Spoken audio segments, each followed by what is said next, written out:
Chapter 8. As the sun shone down on Sarya's back, she felt invigorated.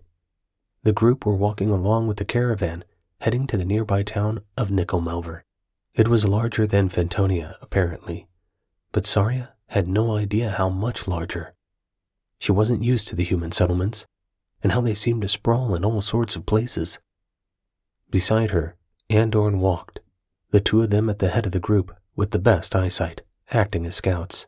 It was a strange duty to have when the cargo traveling between the two towns had been mostly safe ever since they'd dealt with the mayor's butler and his schemes.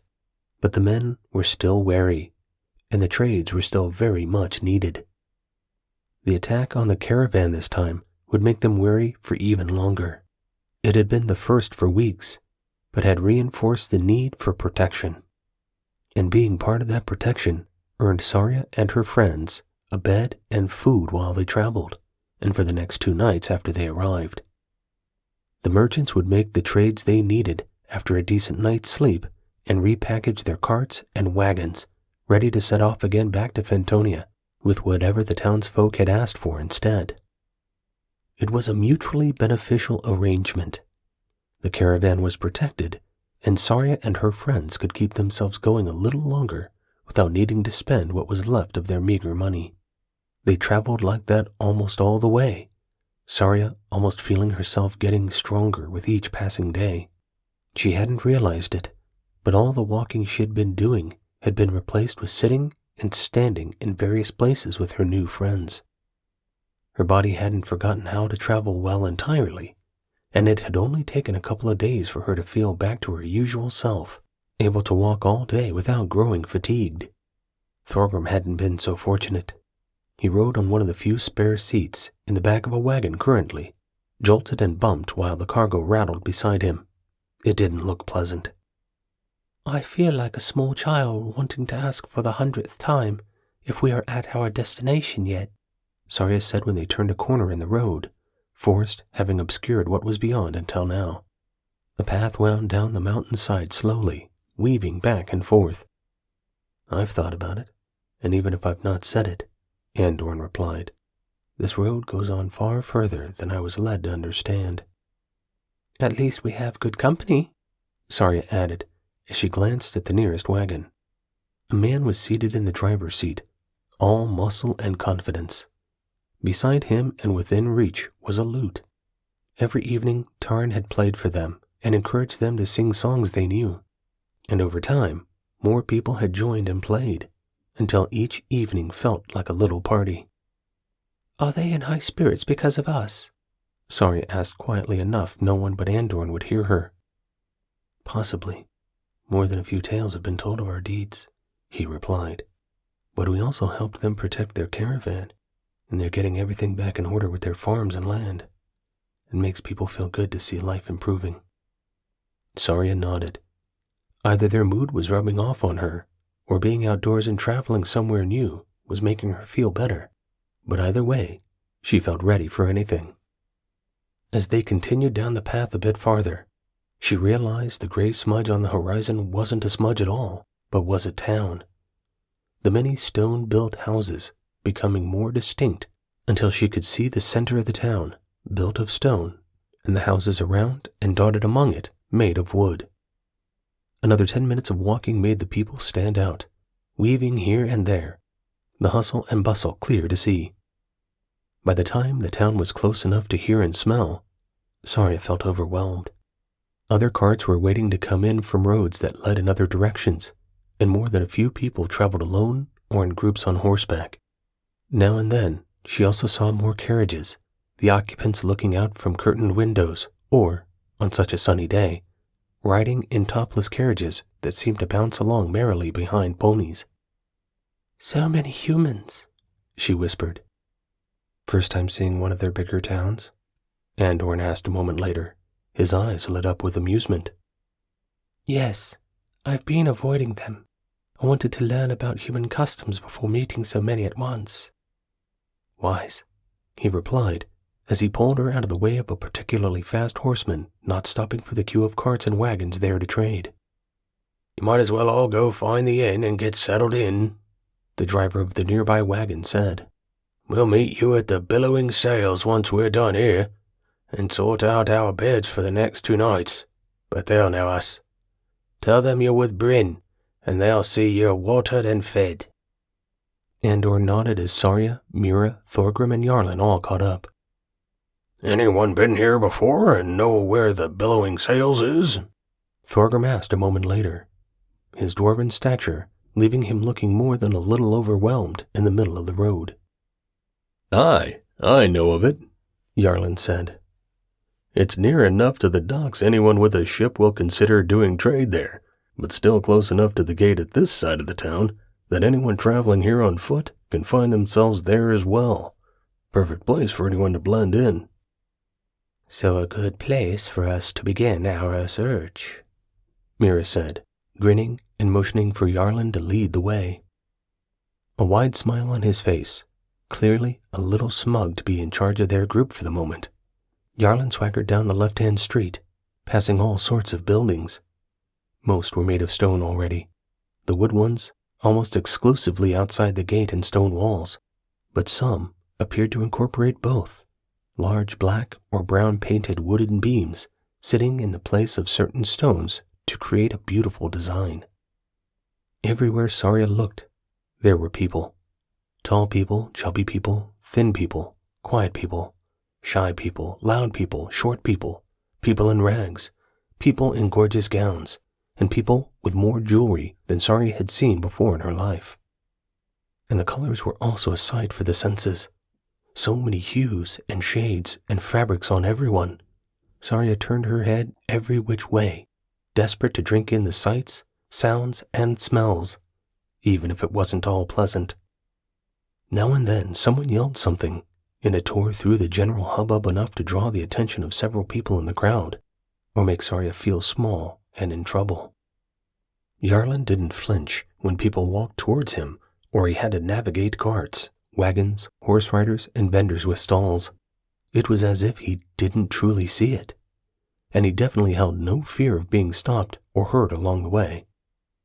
The Billowing Sails was a large inn sprawled over several floors, with walls that appeared to have been added to at a later date. There was even a second door to one side, suggesting it had absorbed a house or business close to it sometime in the previous decade. Yarlin stopped at the bottom of the small flight of stairs leading to the entrance and checked they were all still with him. Mira had a grin on her face and was close to walking up the stairs anyway when Andor strode forward and entered the building. Not wanting to be left behind, Sarya followed. Instantly, everyone stopped talking and stared at the band of adventurers. But the moment was brief, most going back to their drinks and food before long. A few gazes moved to the wolf and back again a few times, but no one commented, and Ulfr had the sense to stay close to Sarya. Only hesitating a moment, Andor led them up to the bar. "Hello there, strangers. Have you traveled far?" A tall fellow behind the bar asked. He was broad-shouldered, but not young, and the once youthful contours of a muscular body had grown less defined with age and lack of use. Again, he also noticed Sarya's companion, but didn't say anything. "Just from Fentonia," Andor replied. "We accompanied one of the supply wagons with Bryn." "Oh, set yourselves down at the table, and I'll bring you all the house special over. I know Bryn will see to it all right. Will you want beds as well while he's in town? And will the, "Wolf?" Sarya offered. "He's called Ulfr, and he sticks with me, but he's hungry enough he'll eat an extra person's worth of food. I can pay extra if that's a problem." No, we've had stranger in here. As long as you keep Ulfr under control, and he's as well behaved as a dog is, we'll consider him one and see him fed as well. We're used to hearty appetites. So, beds?" "That would definitely be a boon after a few nights on the road. If we could have 3 rooms between us, we'd be grateful." "You're in luck. We're not as busy as we are sometimes, and 2 guests have recently vacated some of the longer-term rooms. We can put you in those." The innkeeper gave them a nod, still very businesslike, as he stuck 3 wooden markers down on boxes that no doubt represented rooms in the inn. Thank you. That's very kind of you. Andorn smiled and ushered the rest of them towards the tables. Saria was fascinated by the inn's systems, but didn't want to hold everyone up when she knew they'd be hungry. There weren't many spare, even at this time of day, but Mira led them boldly through the crowd towards the only one large enough for a group of 5, along with a wolf. As Ulfr came closer to some folks, it was clear they were wary, but no one was acting scared, and Ulfr ignored everyone, his nose close to Saria's thighs, his head brushing against her fingertips every so often. As she sat, he came up beside her and did the same, his gaze fixed on the kitchen door already, tongue hanging out. Someone's hungry, Yarlin said, and he's got his priorities straight. I don't think we should forget that we're also here to find the priest and Kiana, Mira said, uncharacteristically grumpy for a moment. Before anyone could reply, Saria reached out her hand and briefly touched Mira's arm. We'll do our best to find them. I'm sure we can ask if anyone has seen the carriage or them, but I take some comfort from knowing that wherever they are, they're likely to be together. Assuming they were both willing to leave, Mira replied. Yes, but together is better than apart, I think, even in that situation. Alone in a place like this is dangerous for a woman, Andorn said. I wish that it weren't so, but we can only control our own actions. That is wise enough, at least, Thorgrim replied. I, for one, feel easy about their situation, but I agree we should endeavor to find them quickly. Let us ask the locals as soon as we've eaten. We can split into 2 groups if need be, and still remain safe enough in a place like this. If nothing else, I'm sure Ulfr here will make anyone think twice before bothering Saria. You've been blessed by nature herself with your companion. By the time Thorgrim finished speaking, his skin had changed to a shade of deeper red, and the awkwardness made Saria also flush a little. She knew Thorgrim was just trying to be kind and help Mira while sticking to his principles, and it made her warm to her companions even further. The innkeeper himself soon brought over a large tray laden with food and drink. A large roasted bird, sitting in a metal tray and surrounded by vegetables and gravy, was placed in the center, along with 5 plates and a large bowl for Ulfr, a jug of some kind of ale, and a stack of mugs. Start with that, and give me a wave or holler for Dale if you need more of anything, he said as he began transferring the food over to the table. Your rooms are being made ready, and you're free to come and go as you please, as long as you go quietly after we close the bar for the night.